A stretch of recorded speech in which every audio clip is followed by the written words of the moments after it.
Chers auditeurs de Radio Taïwan International, Jean-Yves Vertebise, maître de conférence à l'Université catholique Fulun à Taïwan, va vous présenter l'émission Géopolitique en Asie. Chers auditeurs de Radio Taïwan International, bonjour pour ce nouveau podcast de notre émission Géopolitique en Asie. Nous allons changer un peu la perspective. On parlait beaucoup de la Chine et des États-Unis. On va en parler toujours, mais à travers la médiation d'un autre pays, parce que en fait ça a été très important au niveau des relations internationales et de tout ce qui en fait concerne donc cette géopolitique asiatique à différents niveaux, et montrant en fait comment la géopolitique asiatique, évidemment, on l'a déjà dit à plusieurs fois, notamment quand on parlait de la Russie, de l'Ukraine, la Corée du Nord, etc., comment elle est évidemment liée à toute une géopolitique mondiale et aussi au statut en fait du droit international lui-même. Donc l'événement dont on va parler, sur lequel on va consacrer deux podcasts, parce qu'il est assez riche et il faut en fait un peu développer le contexte à la fois interne et externe. Donc c'est quoi cet événement dont on va parler?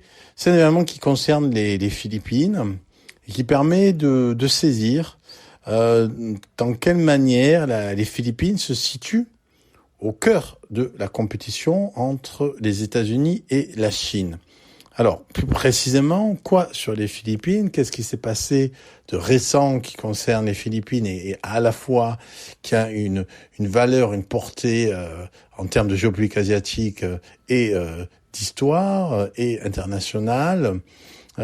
C'est que donc peut-être ça n'a pas été tellement commenté, même s'il y a eu peut-être une news au moment où ça s'est sorti, c'est l'arrestation de l'ancien président des Philippines.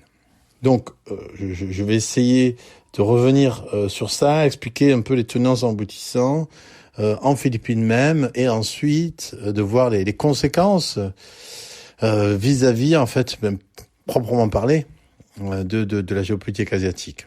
Donc, le 12 mars 2025, l'ancien président des Philippines, donc qui a été président de 2016 à 2022, on est sur des présidences de 6 ans, Rodrigo Roa Duterte a été remis à la Cour pénale internationale.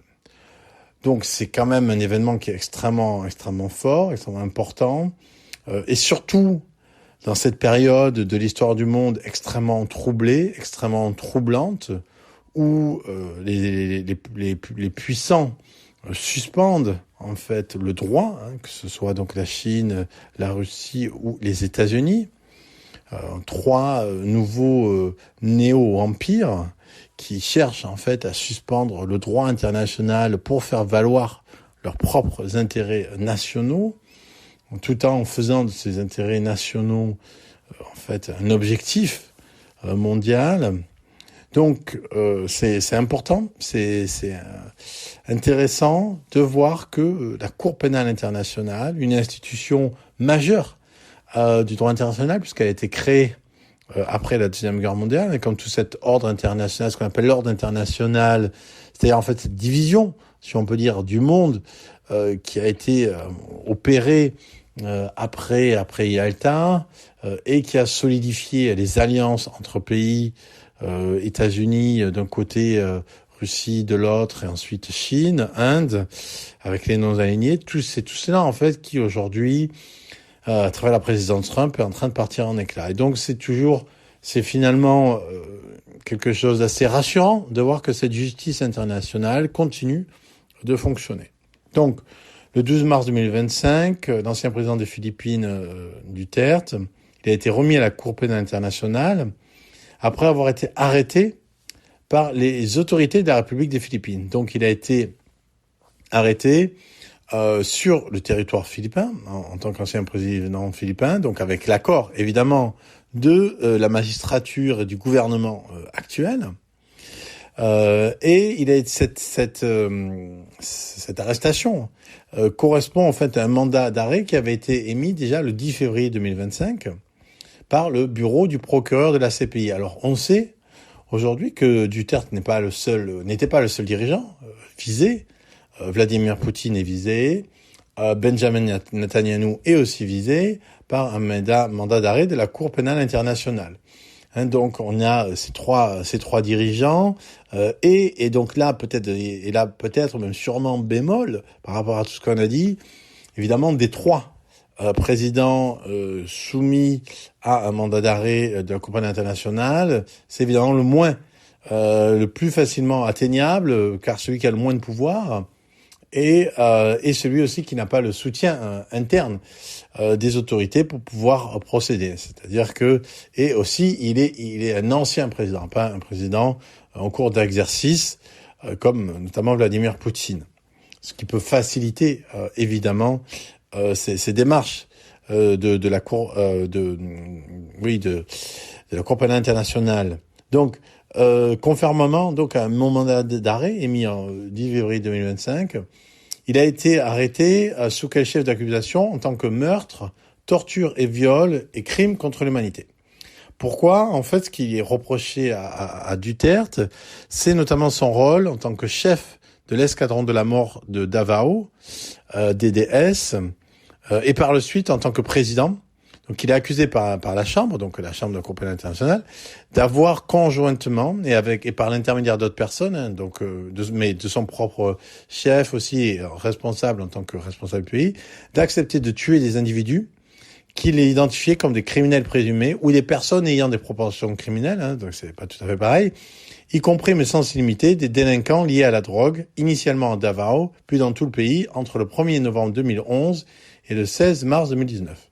Donc on voit que en fait le mandat d'arrêt concerne pas simplement les choses faites sous la présidence, mais avant, en tant que maire de Davao, en tant que responsable de cette ville, de cette région, et donc ce qui est reproché à Duterte, c'est pour ça qu'il a été arrêté, mis en accusation et arrêté, c'est parce que en fait sous prétexte ou en plus de la lutte contre la drogue a été contre la drogue et contre les délinquants a été faite dans le mépris des droits humains et surtout a été aussi le paravent pour en fait faire d'autres exactions contre certains opposants. Donc l'arrestation de Duterte, en fait, c'est une conjonction de plusieurs éléments, et donc c'est une victoire pour la justice internationale qui est très décriée. Et notamment critiqué par les États-Unis qui ne font pas partie de la CPI, qui font pas partie des membres signataires. Et de façon intéressante, aujourd'hui, les deux grands alliés des États-Unis, du président Trump, des alliés de Trump, c'est Vladimir Poutine et Netanyahou, donc deux criminels de guerre. Et alors pourquoi est-ce qu'il a été arrêté ? Donc ça, c'est lié à des choses de la politique interne qu'il faut un tout petit peu expliquer. Donc la cause première de cette arrestation, c'est donc, mis à part ce qui a rendu possible cette arrestation, donc la cause de l'arrestation, la cause du mandat d'arrêt, c'est donc ce qui a été fait quand il sous d'abord en tant que maire, ensuite en tant que président. Mais la cause première de cette arrestation, c'est d'abord en fait au niveau interne, il faut un peu expliquer ça, la dégradation des relations entre le nouveau président Ferdinand Marcos et l'ancien président, donc Duterte. Pourquoi ? Parce qu'en fait la fille de l'ancien président, donc de Rodrigo Duterte, à savoir Sara Duterte, en fait, elle partait favorite à l'élection présidentielle de 2022, mais elle s'est retirée de la course et elle s'est même associée à la famille qui est la famille rivale, à savoir celle des Marcos, et elle s'est associée à Ferdinand Marcos Jr. Pour se présenter comme vice-présidente. C'est donc un ticket Marcos Duterte qui ralliait les deux camps et qui avait toutes les chances de l'emporter. Et de fait, l'élection a été triomphale pour le ticket Marcos Duterte, Ferdinand Marcos Jr., Sara Duterte. Et en fait, des deux côtés, il y avait un intérêt en fait mutuel à ça. C'est que d'un côté, pour les Marcos, il s'agissait de retrouver le pouvoir après des décennies de mise au ban national. En effet, on se rappelle, peut-être, on sait que Marcos Jr., c'est le fils de l'ancien dictateur Ferdinand Marcos Sr., qui a dirigé le pays, qui avait dirigé la Philippine, le pays, de façon brutale, avec notamment 9 ans de loi martiale. Et pour les Duterte, c'était encore plus important, justement, parce que à travers l'alliance avec le président, à travers l'alliance avec le clan Marcos, ce qui était espéré, c'était aussi de permettre à Duterte d'échapper aux poursuites de la CPI, qui était déjà à ce moment-là, qui était déjà sous le viseur. C'est-à-dire au moment des élections gagnées donc haut la main par le duo Marcos Duterte en 2022. Donc d'un côté l'alliance elle s'est avérée gagnante, ils ont gagné les élections. Mais en même temps, ce duo en fait a tout de suite les tensions se sont accumulées jusqu'à l'irréparable. Alors en juin 2024, Sarah Duterte a démissionné du cabinet Marcos et en novembre, elle a fait une vidéo un peu bizarre dans une pièce sombre où alors elle a insulté les Marcos en disant que c'était des fils de pute et elle dit comme ça à un certain interlocuteur qu'elle a demandé à un tueur à gages de s'occuper des présidents. Et elle dit, donc verbatim, j'ai parlé à quelqu'un et je lui ai dit ne t'arrête pas avant de les avoir tués. Donc, c'est difficile à comprendre. Aveu de tentative d'assassinat du président. Évidemment, ça passait pas très bien par rapport alors qu'elle était avant vice-présidente. Ça passait pas très bien auprès de Marcos, dont on peut penser qu'il a pu trouver une bonne raison à la fois de se débarrasser d'un rival dangereux et surtout de satisfaire la justice internationale en laissant arrêter Duterte. Duterte, et donc, je rappelle, donc le mandat d'arrêt, c'est lié, les poursuites à ces pays, c'est lié à sa guerre sanglante contre la drogue qui aurait fait, on dit 27 000 morts. Donc c'est pas un petit chiffre, 27 000 morts. Mais ce qui est intéressant, et ça va annoncer en fait l'autre aspect géopolitique qu'on va développer dans la semaine prochaine, c'est que quand Duterte a été arrêté, il a été arrêté de retour d'un rassemblement devant la communauté philippine à Hong Kong. C'est-à-dire il y avait un rallye avec tout rassemblé, tout à fait une communauté philippine à Hong Kong, et c'est à son retour qu'il a été arrêté. Et ça pose question, c'est intéressant. C'est-à-dire que il y a quelque chose qui s'est joué ou ne s'est pas joué en Chine, à Hong Kong, qui fait qu'il a été arrêté, et ça montre aussi ses relations, le passé de ces relations entre les Philippines et la Chine, et on va reparler de tout ça la semaine prochaine.